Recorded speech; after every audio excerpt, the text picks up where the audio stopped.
Welcome to another Empires and Puzzles Books weekly raid tournament sneak peek preview video. Each week on either Friday or Saturday, I share the details of the upcoming raid tournament that'll be arriving in our game on Sunday. I'll discuss the details of the team and strategy that I'll be using for my tournament defense. I'll also share the defense team that took first spot the last time we played this particular event. I'm able to share these tournaments in advance because I've been logging details of tournaments since they started, and this is the third cycle through a series of events. That said, there's no guarantee these events will not change, but as long as they follow the recorded order, these videos will be accurate as to which event's coming each week. If you're interested in knowing each week what event's coming, please subscribe to the channel. Now, let's look into this week's tournament. We're going to be facing a 4-star buff booster tournament without any holy heroes. It's a slight switch from the week's tournament that we're dealing with right now, which is battling a 5-star buff booster without darks. So the rarity's changing from 5s to 4s, and we're swapping the eliminated element from darks to holies. As there are no holy heroes, that means dark will be strong, as there is no element strong against them. Therefore, dark will most likely be the tank of choice this week. Keep in mind that having no holy heroes also means that dark is not strong against any color on offense, so they might not be our first choice when we're attacking. When there's an element missing, there's a temptation to use a full mono defense, thinking that all of the heroes will be strong. I do not advise this, unless your full mono defense has the troops, emblems, and synergy to justify it.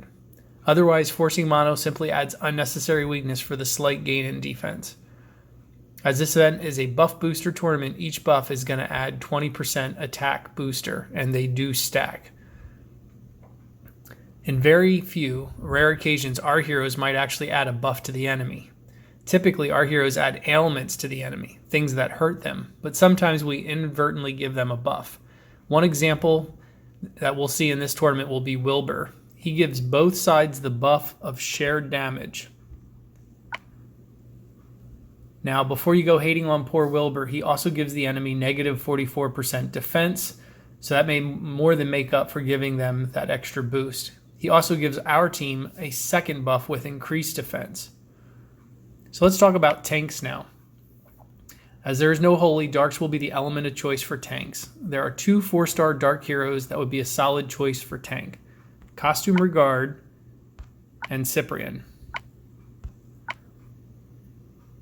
The last time we had this event, 3 of the top 5 had C Regard as tank, and there was 1 that had Cyprian. C Regard is preferred of the 2, as he is adding 2 buffs to Cyprian's 1. C Regard will give us an attack boost that does stack with the buff booster attack boost, and he also regenerates health over time. I'm going to now list all the 4-star heroes that add buffs, except for the holy heroes, as they're not allowed in this event. I will show them by element. If I happen to miss 1 or 2, please post in the comments. I'll be paying particular attention to heroes that buff multiple allies for the maximum benefit.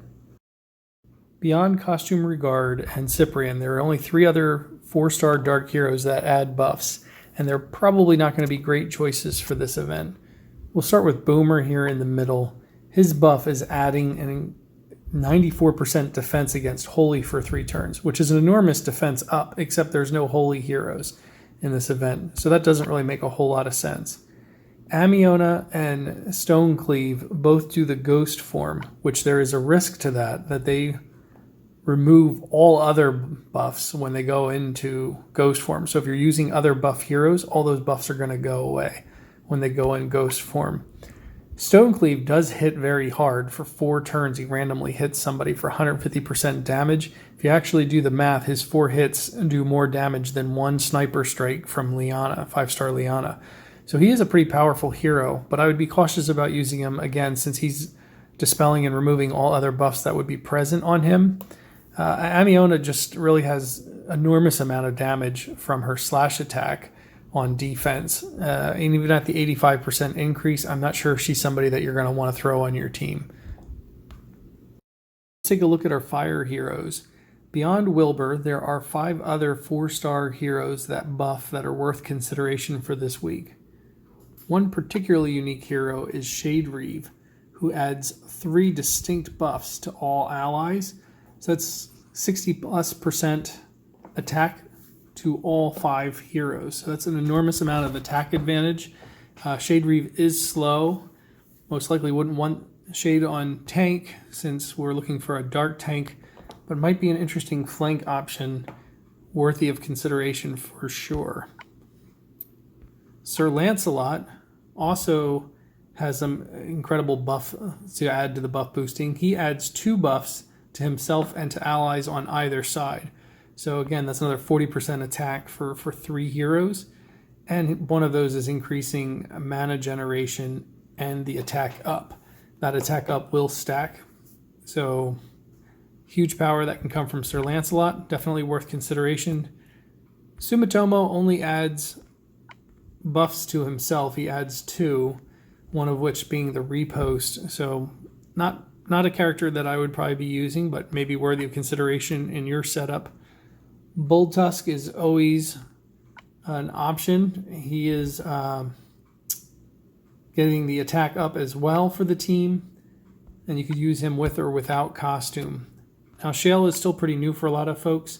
Shale coming from the Ninja Tower. This is the only second Ninja Tower we've had, so not as prevalent of a character.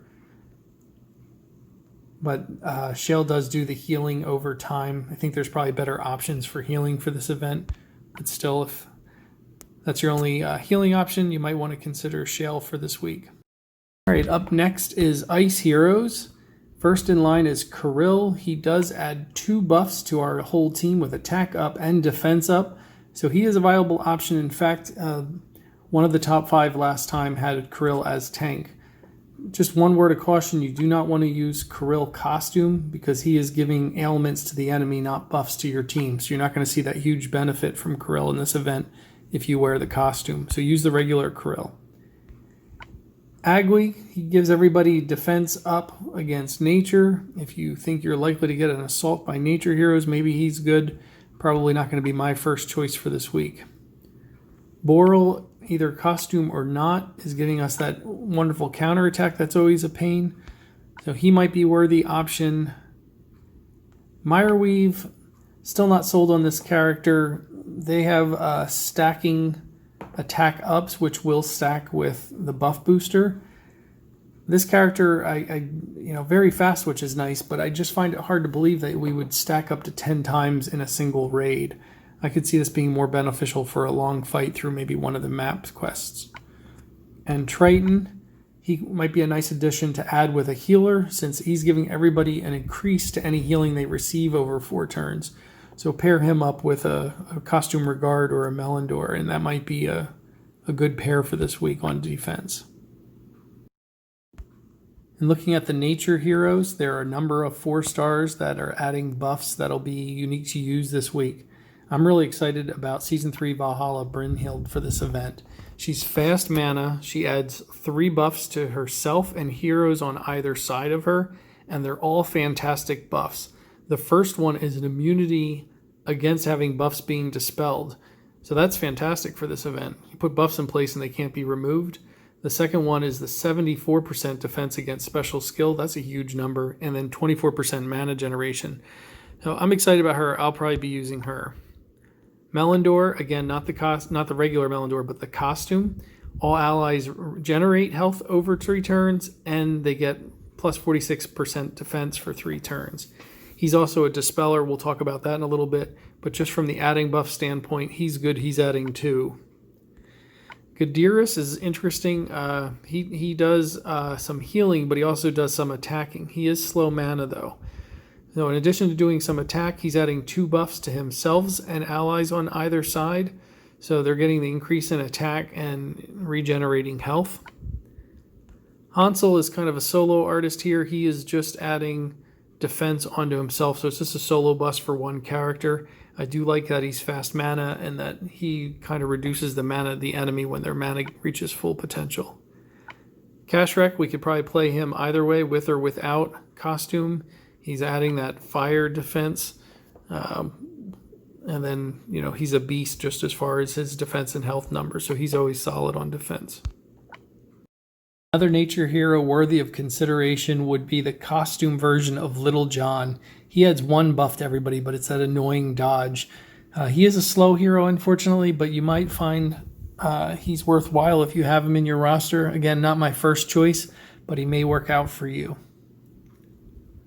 All right, since this is a buff booster tournament, we should really talk about the heroes that can remove buffs from the enemy, since they are always worthy of considering. Amatrin, the ninja hero, she dispels buffs depending on her charge. It could be from 1, 3, or all 5 of the enemies.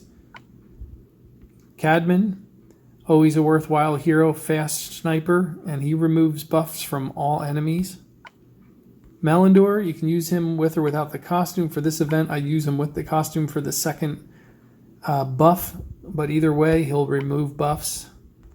Sabina, she dispels buffs, but I don't really see her as an option because if you're using a dark healer, you're probably going to want Regard costume. And if you're looking for a healer that's dispelling buffs, you're probably going to want Malindor.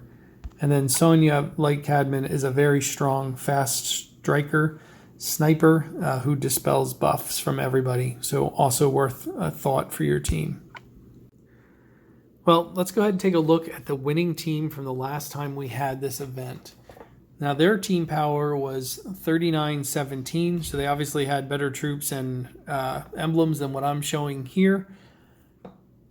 Regard costume as tank, not a surprise, adding those 2 buffs to everyone. Off his left shoulder here on the right side of the board is Malindor costume, also adding 2 buffs. Cadman as a dispelling buff hero. So he's going to remove buffs from the enemy. Grim for the all-important defense down. And then Scarlet for her wicked attacking ability. So pretty strong team. The only real surprise in this team to me is that they use double nature flanks. That to me would have invited a fire attack. And considering how many people have strong 4-star fires for the challenge events each month, I wouldn't have risked double nature like this. But obviously worked out. They took first prize. All right, let's take a look at the team that I'm going to be running this week. As I've mentioned numerous times, Costume Regard is probably the tank of choice for this week, adding 2 buffs to the entire team.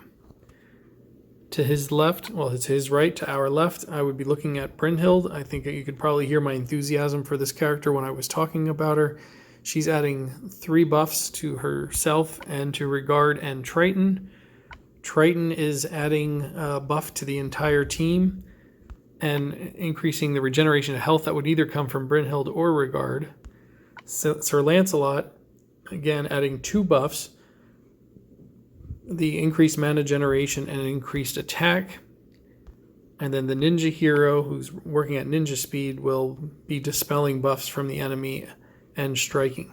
One thing I did not mention about this hero when I talked about her earlier, she has a very important distinction, much like Cage Barado, where she dispels buffs first and then deals the damage. This is hugely important if they happen to have a reflect going on, a riposte, counterattack, or if they have a defense up, she's going to take that out of the way first and then do her damage. So I'm pretty excited to use that character. We'll see how she does this event. So that's my team. Unless somebody's willing to change my mind, feel free to give me some feedback on this. Feel free to post your team so myself or other viewers can comment on what you're proposing to do.